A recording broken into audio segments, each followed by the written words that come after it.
Sebuah pelajaran penting dialami Raja Harun ar-Rasyid ketika ia menunaikan ibadah haji. Salah satu pemimpin Abbasiyah pada abad ke-7 ini sempat dibuat jengkel oleh tingkah seorang pemuda kampung, Arabi atau Badui. Pemuda berpenampilan sederhana dan lebih mirip dengan budak sahaya itu selalu mendahului Raja Harun ar-Rasyid.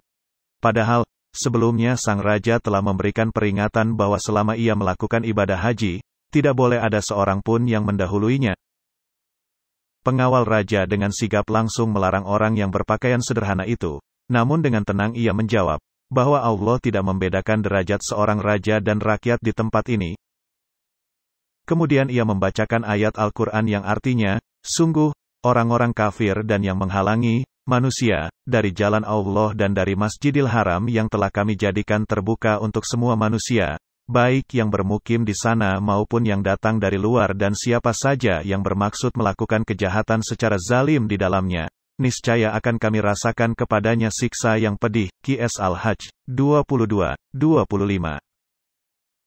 Mendengar jawaban Arabi, Raja Harun langsung melarang pengawalnya untuk menghalanginya melakukan ibadah. Sang raja menyuruh pengawal untuk membiarkannya beribadah sesuai dengan keinginannya sendiri, baik mendahului atau tidak.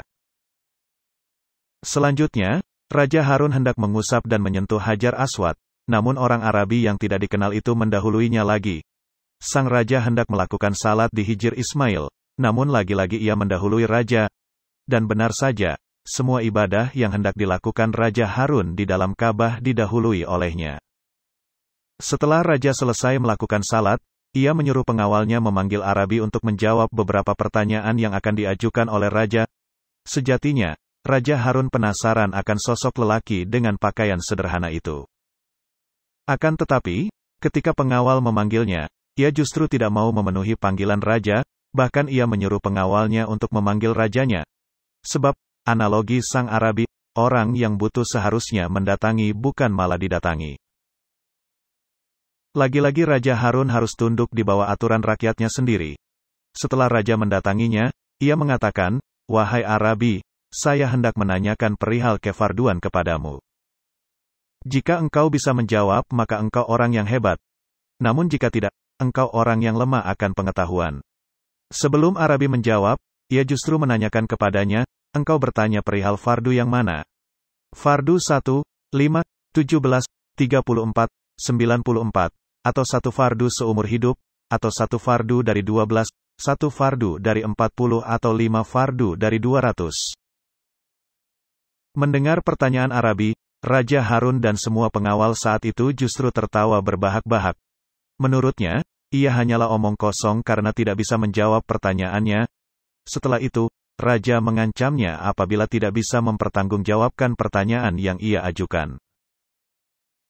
Dengan tenang Arabi menjawab, "Wahai Harun, tanpa menyebutkan raja, yang dimaksud pertanyaan saya di atas, yang saya kehendaki dengan satu fardu adalah agama Islam, 5 fardu adalah salat 5 waktu, 17 adalah rakaat salat fardu, 34 adalah sujud dalam salat fardu, 94 adalah takbir, tahmid, tasmih, tasbih, permohonan ampunan dalam salat, mengikuti pendapat ulama yang mengatakan bahwa takbir bagian dari rukun."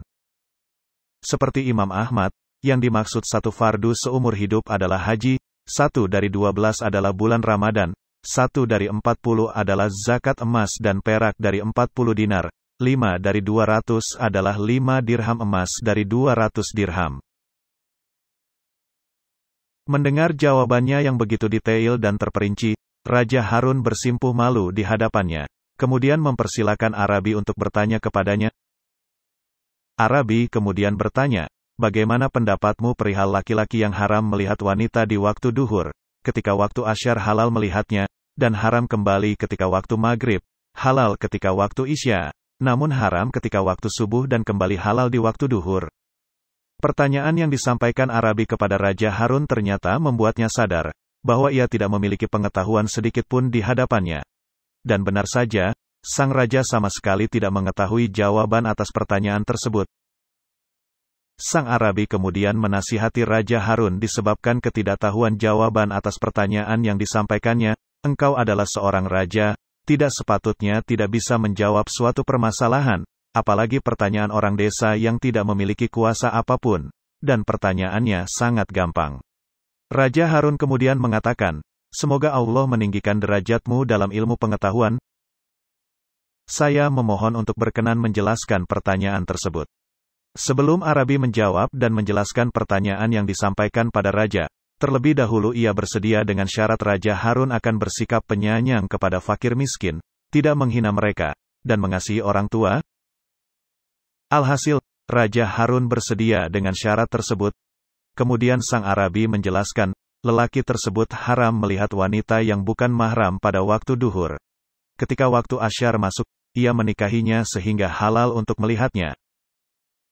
Namun, ketika memasuki waktu maghrib, ia menalaknya sehingga haram untuk melihatnya. Memasuki waktu maghrib ia merujuknya, tentu halal kembali baginya.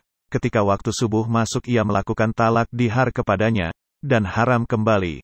Namun ketika memasuki waktu zuhur, lelaki tersebut membayar kafarat, denda, talak dihar, sehingga kembali halal untuk melihatnya. Mendengar penjelasannya yang sangat jelas dan memahamkan, Raja Harun tentu merasa berguru dan sangat berutang budi kepada Arabi. Sebagai ungkapan terima kasih, ia hendak memberikan pembantu yang akan melayaninya seumur hidup, ditambah dengan harta yang sangat banyak. Akan tetapi dengan kezuhudan dan ketakwaannya, ia menolak semua pemberian tersebut, dan menyuruh untuk memberikan kepada fakir miskin saja. Melihat kealiman dan ketakwaannya yang sangat tinggi, tentu membuat Raja Harun penasaran perihal siapa sosok yang dia ajak bicara sebenarnya. Dengan penuh hormat sang raja menanyakan keluarga Arabi dan tanah kelahirannya. Ternyata, lelaki yang berpenampilan seperti budak sahaya, jauh dari kata sempurna itu, adalah Sayyid Musa Ar-Rida bin Sayyid Jafar Sadiq bin Sayyid Muhammad Bakir bin Sayyidina Husain bin Sayyidina Ali suami Sayyidah Fatimah Az-Zahrah binti Rasulillah Shallallahu Alaihi Wasallam. Spontan Raja Harun langsung memeluk dan mencium tangannya. Ia tidak sadar bahwa di hadapannya merupakan cucu Rasulullah yang berpenampilan layaknya budak sahaya karena tidak terlena dengan gemerlapnya dunia.